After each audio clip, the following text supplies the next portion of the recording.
साथियों, मैंने सुना है कि टीएमसी में इन दिनों बहुत बड़ा मंथन चल रहा है। ये मैंने सुना है, मैंने वेरीफाई नहीं किया है। टीएमसी उसमें जो कुछ भी थोड़े बहुत समझदार बचे हैं, ये समझदार लोग वो सब दीदी ने नंदीग्राम जाने की बड़ी चर्चा कर रहे हैं। उनका कहना है कि ताव में आकर दीदी ने नंदीग्राम जाने का फैसला तो कर लिया, लेकिन ये उनकी बहुत बड़ी गलती साबित हुआ। ये टीएमसी में जो समझदार बच्चे हैं ना, उनकी चर्चा चल रही है। मुझे बताया गया है कि नंदीग्राम में अपनी हार होते देख टीएमसी ने कुछ लोगों ने तय कर लिया था कि ममता दीदी को दूसरी सीट से भी लड़ाया जाए, लेकिन कुछ समझदार लोगों ने फिर दीदी को स्पष्ट कहा कि ये उनकी दूसरी बड़ी गलती होगी। कुछ लोग ये भी दीदी को बोले कि बंगाल में दोनों सीटों पर दीदी अगर आप हारोगी तो भविष्य में टीएमसी का एक राजनीतिक दल के तौर पर चलना बिल्कुल मुश्किल हो जाएगा। साथियों, ममता दीदी सही सलाह देने वालों से कम और गलत सलाह देने वालों से ज्यादा गिरी हुई है। गलत सलाह देने वालों ने पहले दीदी को और दीदी की स्कूटी को नंदीग्राम भेजा। अब उन्हीं लोगों ने दीदी का टिकट बंगाल से ही काट दिया है। ये पता नहीं दीदी का हित चाहने वाले लोग हैं या दीदी का अहित चाहने वाले। दीदी की पार्टी अब कह रही है कि दीदी अब वाराणसी से लोकसभा चुनाव लड़ेगी। ये बयान आने के बाद दो बातें स्पष्ट हो जाती हैं, दो बातें साफ हो जाती है। एक तो दीदी ने बंगाल में अपनी पराजय स्वीकार कर ली है। सही है कि नहीं है? तभी तो कोई बाहर जाने की बात करेगा ना भाई। मेरी बात सही है कि नहीं है? अच्छा, दूसरी बात, दीदी अब बंगाल के बाहर अपने के लिए जगह तलाश करने में जुट गई है। अच्छा है, विधानसभा हारने के बाद लोकसभा में जरूर हाथ आजमाई है दीदी। यहां हल्दिया से वाराणसी का जो वाटरवे हमारी सरकार ने विकसित किया है, हो सकता है उसके कारण आपका मन जरा वाराणसी की तरफ मुड़ गया हो। और हां दीदी, मैं आपको कान में एक और बात कहना चाहता हूं। दीदी, मेरे बनारस के लोग, मेरी काशी के लोग, यूपी के लोग इतने बड़े दिल वाले हैं, इतने बड़े दिल वाले हैं कि आपको बाहरी नहीं कहेंगे, आपको टूरिस्ट नहीं कहेंगे, आपको टूरिस्ट गैंग भी नहीं कहेंगे। मेरी काशी के लोगों का दिल भी बंगाल के लोगों की तरह बहुत विशाल है। जैसा आप लोगों का दिल उदार है ना, मेरी काशी के लोगों का दिल भी ऐसा ही उदार है भैया।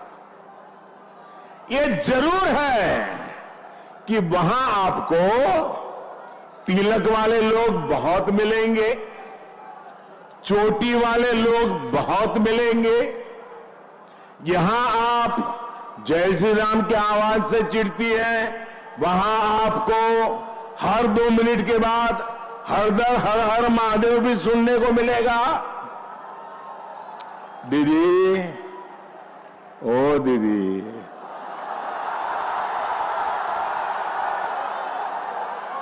फिर आपका होगा क्या? आप क्या करोगी? किस पर गुस्सा करोगी? मेरी आपसे एक ही प्रार्थना है, बनारस के लोगों पर, यूपी के लोगों पर गुस्सा मत करिएगा दीदी। यूपी बनारस के लोगों ने मुझे इतना प्यार दिया है, इतना प्यार दिया है, वो इतने बड़े दिल वाले लोग हैं, वो आपको भी बहुत स्नेह देंगे और आपको दिल्ली भी नहीं जाने देंगे, वहीं रखेंगे। भाई और बहनों, यहां से कोलकाता बहुत दूर नहीं है। यहां का परिश्रमी मिडिल क्लास दिन भर दफ्तरों में, फैक्ट्रियों में काम करता है। छोटा मोटा हर व्यापारी व्यापार करता है, लेकिन टीएमसी के तोलाबाज उसकी कमाई पर कट लगा देते हैं। टीएमसी के तोलाबाज गरीबों के पेट पर ही लात नहीं मारते, बल्कि उनका राशन भी लूट लेते हैं। अम्फान तूफान के समय याद है ना? अम्फान तूफान याद है ना? अम्फान तूफान के समय केंद्र सरकार ने जो सहायता राशि भेजी, टीएमसी सरकार में उसे भी लूट लिया गया। कोरोना के समय में भी केंद्र सरकार ने गरीब की सबसे ज्यादा चिंता की। बंगाल के गरीबों के लिए 8-9 महीनों तक मुफ्त अनाज केंद्र सरकार ने ही भेजा। 23 लाख मैट्रिक टन चावल, 1 लाख मैट्रिक टन से ज्यादा दाल बीजेपी के नेतृत्व वाली केंद्र सरकार ने बंगाल भेजी। इस पर केंद्र सरकार ने करीब करीब 9,000 करोड़ रुपए खर्च किए। लेकिन हमें पता है, ममता सरकार आपको ये मदद भी पूरी तरह सुनिश्चित नहीं कर सकी।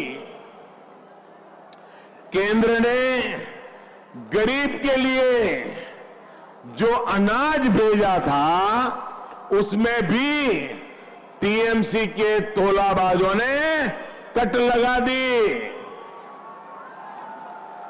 सच्चाई ये है कि दीदी राशन नहीं बेचती, दीदी गरीबों का राशन लूट लेती है। दीदी,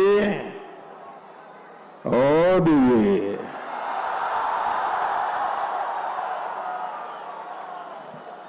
আপনি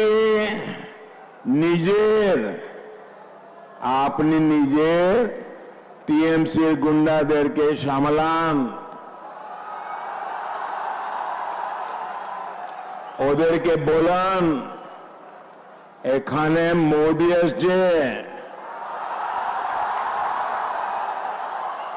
এখানে ওদের গুন্ডাগিরি চলবে না। বাংলা চায়না টিএমসির ক্যাডারের হিংসা খেলা,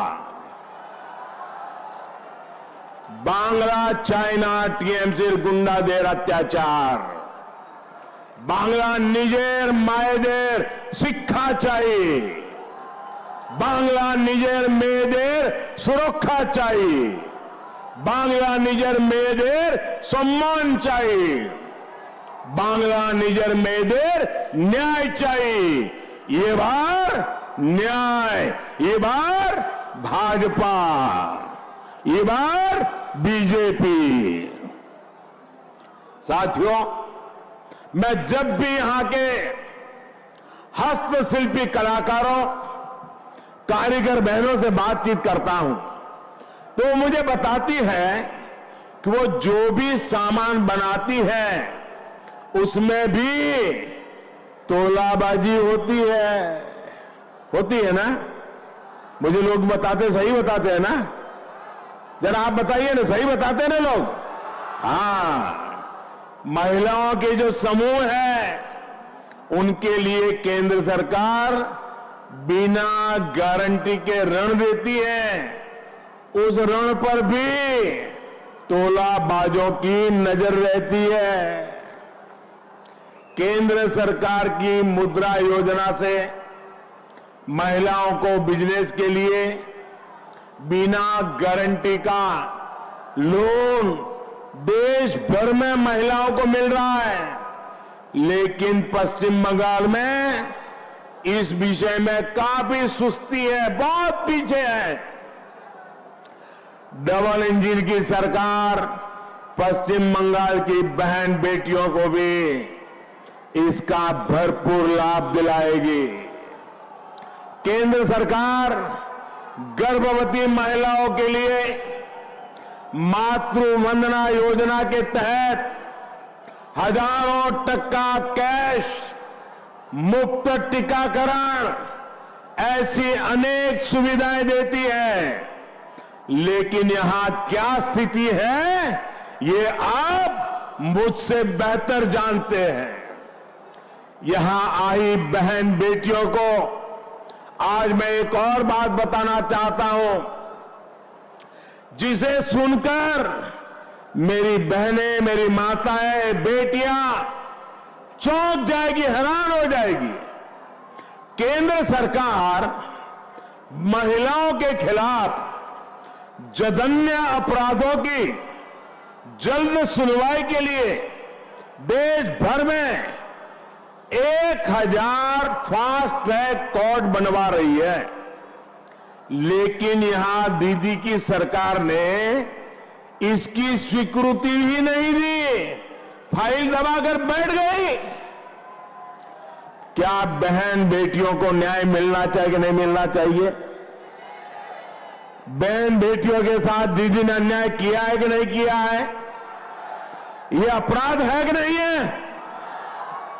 बेटियों को मानव तस्करों से बचाने के लिए हर जिले में anti trafficking unit, police station में महिला सहायता डेस्क, ऐसी सुविधाओं के लिए फंड रिलीज किए गए हैं। दीदी की सरकार इन पैसों के साथ भी न्याय नहीं कर रही है।